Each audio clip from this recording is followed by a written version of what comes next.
I've reached top 7 at the Düsseldorf Regional with Yubel, and it was quite difficult. There were previous YCS winners attending, people who top every event on a regular basis, like it was stacked. And my matchups reflected exactly that. Snake Eyes, Tenpai, Snake Eyes, Labyrinth, and the finals was Snake Eyes. I have seen way more Snake Eye Ashes and hand traps on that day than anything else, but let's stop the yapping and instead jump into the deck profile. We start with our own little version of Snake Eye Ash. While not as strong as Snake Eye Ash, that card alone puts up a strong board. And the only one card combo that's better than that in our deck is Nightmare Throne. So if you play any less than 3 of that card, you are insane. The second best normal summon in our deck. Under some circumstances it's even better than Lotus. Of course, as a playset, most people will not respect Beckoning Beast at all. They think that's an old card, we play that because our deck is bad, and then they get punished for that. It enables so much. First off, we get 1 extra normal summon as long as that card is on the field for fiend monsters with 0 attack and death. But that's not all, it adds us 1 opening of the Spirit Gates to our hand. And that card alone is broken. It's basically a continuous monster reborn every turn for fiend monsters with 0 attack and death. And since in order to activate it we need to discard 1 card for cost and it doesn't target, as long as we have 1 legal target before activation in the graveyard, we can immediately reborn the card we discarded. That helps us to get immediate access to our Yubel engine if we, for example, have 1 Spirit of Yubel in our hand. And mind you, like I mentioned, it's once per turn, so in general for the grind game that card is broken. If your opponent thinks, well, I'm just going to wait for some Sarah or Spirit and then I use my hand traps, they might not get a chance for that, because if we have access to our field spell to terraforming to 1-for-1, we can make use of 1 good card in our extra deck that completely renders every monster hand trap useless. But we get to that later. I play 3 gruesome Grave Squirmers, and I think if you play any less of that, it's wrong. That card is broken and overperformed completely for me. It's the best extender the deck has. You can special summon him by just having 1 fiend monster on the field, and in the graveyard you can banish it to reborn or special from the hand 1 fiend monster with 0 attack and death. So basically more than half our deck. He's your best friend when you get interrupted. You get trolled, that's absolutely no problem as long as you have him in rotation. Ash, Imperm, he helps with everything. So a good 3 off. 3 Spirit of Yubels. While that card can be a bad draw, we have a lot of 2 card combinations that enables to transform 1 Spirit into combo. I honestly was happy every time I saw Spirit in my hand, especially in a format where Temper is running around. Having a good battle hand trap that synergizes and enables your engine is worth a lot. Don't get the wrong idea though, that card alone doesn't stop Tenpai if they know what they are doing, it's just an inconvenience, but paired with anything else on the field, that card alone suddenly becomes a big threat, especially since it comes surprising in the battle phase. 1 OG Yubel and 1 Terror Incarnate. I don't play the second OG Yubel or the third form since you don't need to, and why would you make your deck more bricky on purpose then? Doesn't make sense, does it? And while having a second OG Yubel can make it easier to have access to the new rank 10, it's not mandatory at all, and I literally never missed having a second OG Yubel. And I made the rank 10 literally every game, so yeah, please don't hire your chances of bricking, it's not worth it. Just play that ratio and trust me, you'll be fine. 3 Nightmare Thrones, I don't have to say too much about that, do I? I mean, it's the best 1-card combo, it enables so much, and the effect that it can also destroy instead of adding the card to your hand comes up surprisingly a lot. If you need to special something from the hand, you can just destroy 1 gruesome Grave Squirmer. If you want to have Yubel on the field, you can just destroy 1 Spirit to get the Yubel immediately on the field, and then after that, if you have a way to reborn the Spirit, you suddenly have full combo.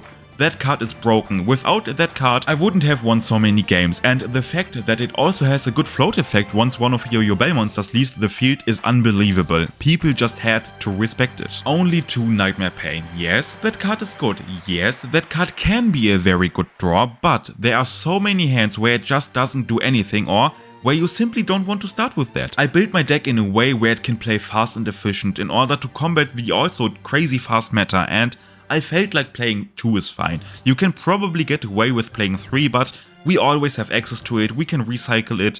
2 is completely fine. I never missed the third one. A few consistency cards, terraforming, 1-for-1 and 2 pots. We don't have too much to banish freely with the pots, so be careful about that. Obviously those cards performed well, I never bricked and overall it felt pretty consistent, so yeah, it's fine. 3 Spirit Gates, and I know for a fact that some of you will not like the ratio, but hear me out. That card in combination with any other combo material plays TrinityYGO, it adds Beckoning Beast to the hand, it helps to extend and get Spirit from the hand to the field, it can recycle Nightmare Pain from the graveyard or even copies of itself.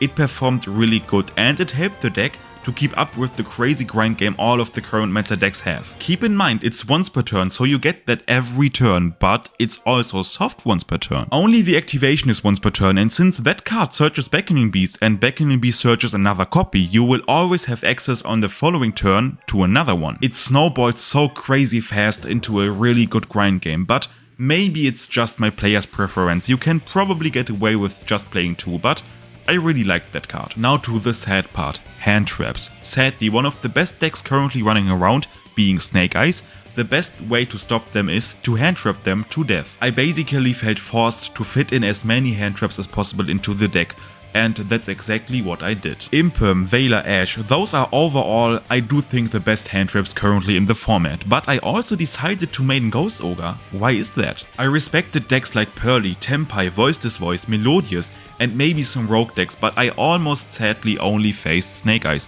which isn't the norm currently if you look at other tournament reports, so that's the reason why I decided to main Ghost Ogre. Pro tip, if you play against Snake Eyes and you don't find a good spot to Ghost Ogre, try to keep the Ghost Ogre so you can then in your turn Ghost Ogre the IP, so you get at least a little bit of value out of that. Just because I faced a lot of Snake Eyes doesn't mean it was the case for everyone. I saw a lot of Voiceless Voice, Pearlies and even some Melodious and a lot of Tempais. Some of my friends faced a lot more Tempais than I did, so there's that. So it's a little gamble to play that card, but it was okay. I mean, if you play against Snake Eyes, just side Ghost Ogre for nip and you will be fine. I wouldn't cut it and maybe test it a little bit more. One Shavara and Chamber. I don't play Escape because I do think Chamber overall gives you a lot more value. It enables you to link away your rage in your turn into something useful while not losing access to it because you can reborn it in your opponent's turn with Chamber.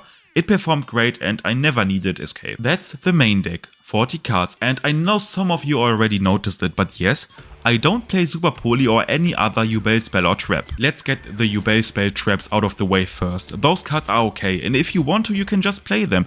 It's just that they are really slow and don't do anything on their own. I wanted to minimize the chances to the max that I open cards that are slowing my hand down, and I decided to cut them completely. But what if you open Nightmare Pain? What do you search with Spirit?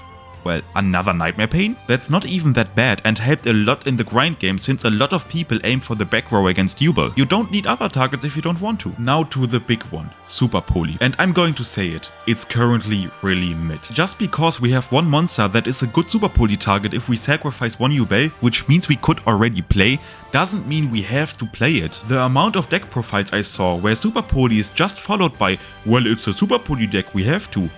Why? Why is it a Superpoly deck? Because others say so? I don't think it is. Don't get me wrong, Superpoly in general is of course a good card, but especially in the current format, as a board breaker, it's just not that good. Simple as that. There was no matchup where Superpoly would have been better than any other non-engine you see here. Most of the times it would have been bad even. Try to Superpoly Snake Eyes even if you get their whole board by sacrificing one Yubel and one discard, or Voice This Voice and see what happens. I just valued hand traps way more than Superpoly and it worked perfectly fine for me. You don't need Superpoly. If the format is good for Superpoly, I'm all here for it. I don't hate Superpoly, I'm just honest. Now the extra deck. We begin with Djinn Buster and oh man, I love that card. That's the card I talked about with Beckoning Beast. Since the field spell can pop from the deck and Spirit Gates can reborn any fiend monster with 0 attack and death, if you have access to the Dark Beckoning Beast, while having access to the field spell, you can overlay into Djinn Buster before you commit into your full Yubel combo. Just overlay into Djinn Buster and then with the field spell you pop one Spirit from the deck. Spirit will then give you one free OG Yubel, and with Spirit Gates you can just reborn the Spirit to just like that have protected full Yubel combo. Next up is Varudras, the rank 10 Omni Negate, and as expected of course, he performed crazy. I made him almost every game. Yeah, it's a good card. I don't have to talk too much about it because everyone already knows him. Typhon, just a flex spot, I never made him, cuttable. Next up is the Unchained package. Unchained synergizes perfectly with Yubel and well, they performed great. Access Code, and honestly, I'm really surprised. He performed really well and I made him quite often. Most of the times I just use Anguish to link away one of the opponent's monster, and since Access Code's on summon effect can't be reacted to, if you linked away one monster that has a graveyard trigger, your opponent won't get to activate it. One access code plus the Omni Negate is also game, so yeah, good card. Muckraker and Griffin. Muckraker in general is a really good card that helps you to play through Veilard, through Imperm, and in general in the grind game you can just reborn any Fiend monster. And Griffin is exclusively here for Tenpai. I lost the dice roll against the Tenpai player and he immediately sent me first. In that current format, that telegraphed me, okay, I face Tenpai. Every time I get blindly sent first, I always make the Griffin because I can't be bothered with Tenpai, and the Griffin is really good against Tenpai. I mean, it worked, and game 2 he just sent me first again, so I redid the Griffin line and then I just won. Appaloosa and SP, and I don't have to say too much about them. I mean, Appaloosa is great. There are some lines where you just hard make her in the first turn to play around stuff, but even in a simplified game state, that card is broken, and we get so much bodies to the field that we sometimes can just make her for free. SP Little Knight is just SP Little Knight. My link 1 of choice is Mirage and not Anima. I do think in most cases Mirage is way better, and it's really important sometimes, depending on the hand, that you can link off the Dark Beckoning Beast you just normaled because you need something in the graveyard to get the revive life with Spirit Gates. And Mirage performed really great. I play the Princess package, and no, it's not cope or a win more strategy like some people say. It's a good engine, and sometimes it even was the final thing that kept my opponent from playing further. Also, your endboard doesn't lose to board breaker at all, since a lot thanks to the Princess is layered into the graveyard. The Firelock, if the opponent leaves the Princess on the field, is no problem at all because we play one link 2 fire monster of choice. In that case it's Nightmare Phoenix instead of Heater I usually play, because I do think that the Phoenix has more utility in general, even without a Princess. Side deck, Nibiru. I wanted something to side in for Ghost Ogre against Snake Eyes, and Nibiru is just way better than Droll in that case. E-Barrier for Tenpai, Branded, Voiceless, Pearly, and of course it kills a lot of rogue decks, so it's a really good card. Skill Drain for every matchup, especially Snake Eyes. I sadly only saw it one time in game 1, but we can play quite well under Skill Drain, so it's a good card, of course, play it. Droplet. I wanted something more for Voiceless and also maybe the Puppet Lock if they don't get access to Lost, so yeah, it's also okay against Snake Eyes, so it was okay. Lightning Storm and Feather Duster for the back row. All of those cards performed really well. Only Droplet maybe felt a bit weak because against Snake Eyes, Droplet alone isn't enough. But against other decks in theory it's good, so yeah, I'm fine with it. I'm really happy with the performance of the deck and with my performance. Those matches were some of the hardest I've ever played Yu-Gi-Oh! And the deck delivered. I can't wait for the future events. See ya.